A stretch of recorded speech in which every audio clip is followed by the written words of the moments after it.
이 부분은 솔직히 우리가 평생 뭐 써먹을 일이 있을까 싶기도 하지만 평생 한 번이 저한테도 있을 수도 있기 때문에 그 평생 한 번이 나한테 생긴다면은 그게 평생 한 번이 날아가는 거겠죠. 안녕하세요, 꼼지락입니다. 오늘은 토레스 일반인 시점에서 시승도 해보고 가장 중요한 토레스 차박 단점과 장점에 대해서 오늘 정확하게 리뷰해 드리겠습니다. 그리고 오늘 협찬해 주신 광주에 있는 우남동 쌍용 대리점에서 흔쾌히 협찬을 해주셔서 너무 감사하다는 말씀 드리고 싶습니다. 자, 그러면은 토레스 외관은 뭐 많이들 보셨지만 그래도 또 궁금하신 분들이 있기 때문에 외관부터 한번 보여드린다면은 뭐 그때는 실내에서 봤고 오늘은 실외에서 보고 있거든요. 그런데 실외에서 봐도 솔직히 이쁩니다. 만일에 차량을 제가 선택할 수 있는 상황이라면은 아마 가장 우선적인 대상이 되지 않나라는 생각이 들어요. 그리고 옆에도 보시면은 본네트에 이런 디자인적인 요소를 넣는데도 불구하고 잘못하면은 조금 촌스러울 수도 있는데 일단은 멋스럽습니다. 그리고 타면서도 설명해 드릴 텐데 사이드 밀러도 보시면은 다른 차종에 비해서 좀 큽니다. 그리고 이게 크다고 해서 투박하게 보이는 느낌보다는 제가 봤을 때 웅장한 느낌이 더 많이 드는 것 같아요. 그리고 또 뭐 실용적으로도 훨씬 더 좋겠죠. 일단 또 실내에 타서 한번 사이드 밀러를 봤을 때 이야기를 해드리겠습니다. 여기 보시면은 여기는 투톤으로 처리가 되어 있는데 원래 글로브 박스가 있는 자리에 투톤으로 처리가 되어 있고요. 투톤으로 처리된 부분이 블랙이었으면 어땠을까 라는 생각도 들지만 또 은색도 상당히 깔끔합니다. 실내에 탔고요. 실내에 탔을 때의 느낌은 뭐 한 두 번째 봐서 그런지 몰라도 좀 더 정감 있고 더 좋습니다. 그리고 디스플레이도 정말 큽니다. 이 차량은 T7 차량이고요. 한번 시동 한번 켜보겠습니다. 하이패스를 이용하실 경우 카드를 삽입하세요. 이야. 오늘도 안전운전하세요. 녹화를 시작합니다. 오늘 녹화문입니다. 공조기 디스플레이어는 직관적이어서 보기도 편하고요. 포트는 많이 없는데도 불구하고 디스플레이가 고장만 안 난다면은 유용하게 사용이 가능할 것 같습니다. 그리고 내비게이션 같은 경우 그 볼륨 조절이나 뭐 미디어 볼륨 조절 같은 경우는 설정에 들어가서 많이 하시는데 핸드폰처럼 이렇게 내려주시면은 미디어 볼륨 조절과 내비게이션 볼륨 조절을 한 번에 할 수가 있습니다. 일단 출발 한번 해보겠습니다. 이 차에는 오토 스탑 기능이 달려 있는데요.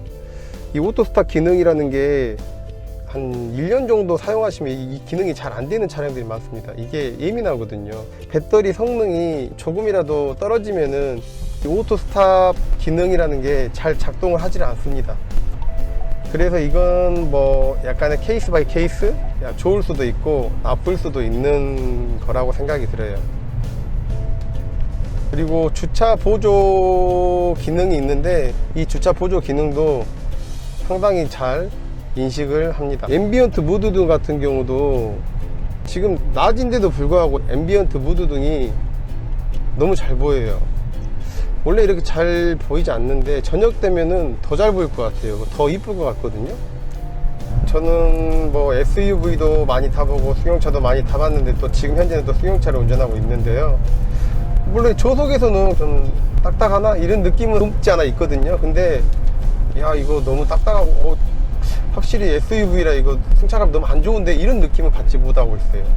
그만큼 승차감은 좋습니다. 저도 지금 느끼는 게 의외의 승차감 좋아요. 정말 좋고 완전 안 좋은 피포장 도로가 있거든요. 지나갔을 때 그 느낌을 보면 아는데 하체가 짱짱한 차들 같은 경우는 그 지나갔을 때 그 느낌이 묵직하면서 잡아주는 느낌이 들고 그러지 않는 차들은 약간 안에서 좀 따로 노는 느낌? 이 정도면 승차감이 정말 괜찮은 것 같아요. 그리고 이걸 보시는 구독자나 시청자분들이 오해하실 수도 있어서 제가 말씀드린 거는 딱 주관적인 이야기이기 때문에 너무 신뢰하지 마시고 참고만 해주시는 게 좋을 것 같습니다. 사이드 밀러 제 말씀 드리려고 말았구나. 사이드 밀러는 크니까 정말 한눈에 잘 들어오는 것 같아요. 엄청 한눈에 잘 들어옵니다. 이제 언더 방지턱을 넘었을 때의 그 주행감을 한번 보려고 하는데요. 언더 방지턱을 넘었을 때 네, 나쁘진 않습니다. 그리고 이것도 시속 30에서 확실히 하체는 좋습니다. 잔감이라 해야 되나? 언더방치를 넘었을 때 뭔가 털리는 느낌, 장감 이런 게 없는 것 같아요. 그리고 이게 주행하다 보니까 야, 내가 좀 큰 차를 타고 있나 라고 착각이 들 정도로 앞에 본넷이 좀 올라와 있어서 그런지 몰라도 약간 웅장한 차를 타는 느낌이 드는 것 같아요. 물론 실외에서 봤을 때는 그러지 않는데도 불구하고 실내에서는 그런 느낌이 들게끔 만들어요. 그런 차들을 많이 타본 결과로 말씀드린다면은 통풍 시트는 제가 봤을 때 아마 최고이지 않나. 모든 차들 비교했을 때도 통풍 시트만큼은 최고입니다.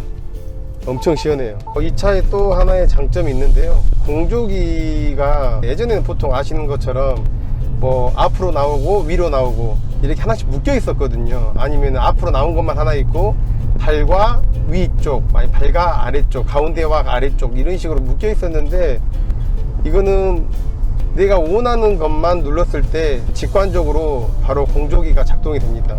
이거 세 가지 다 누르면 세 가지 다 기능이 되는 거고요. 아래 것만 끄고 싶으면 아래 것만 꺼지는 거고, 가운데 바람만 끄고 싶으면 가운데 바람만 꺼지고. 요즘 고급차들은 이런 식으로 많이 나오거든요. 토레스에 이 기능만큼은 고급차 기능이 들어있다고 생각하시면 됩니다. 그리고 일단 정차를 했는데 이 부분 또 상당히 마음에 드는 부분이 있어요. 어떤 부분이냐면은 타이어가 정중앙에 왔는지 안 왔는지 잘 모르는 경우 있거든요. 근데 앞에 보면은 타이어 정렬 확인이라고 나와 있거든요. 그래서 이렇게 정렬이 되면은 타이어 정렬 완료라고 뜹니다. 이 부분도 너무 좋은 부분인 것 같고, 여기 보면 이거 정말 생각지도 못했는데 이게 어떤 기능이냐면요, 일단은 그 라이트 같은 경우도 되지만 일단 가장 중요한 거는 유리창 깰 때 사용을 하거든요. 유리창 깰 때 사용을 하는데 이 부분을 모서리를 강하게 가격을 하면은 유리창이 잘 깨집니다. 이 부분은 솔직히 우리가 평생 뭐 써먹을 일이 있을까 싶기도 하지만 평생 한 번이 저한테도 있을 수도 있기 때문에 그 평생 한 번이 나한테 생긴다면은 그게 평생 한 번이 날아가는 거겠죠.